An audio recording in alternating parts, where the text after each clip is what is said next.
tadi dekat sini. I ingat selamatlah I pergi jawab call. Bodohnya you ni. Asal tak jawab je dalam ni? Masalahnya tu Mami lah. Kalau Mami dengar ni, apa ni, bunyi muzik, suara perempuan semua gila ke? Kantoi lah I. You dah basi segera I tahu tak? I dah penat-penat bawa dia dekat sini. You biar dia lah itu je.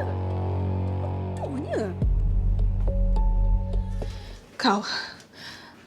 Ni apa yang kau buat dekat aku? Apa yang kau buat dekat aku, setan?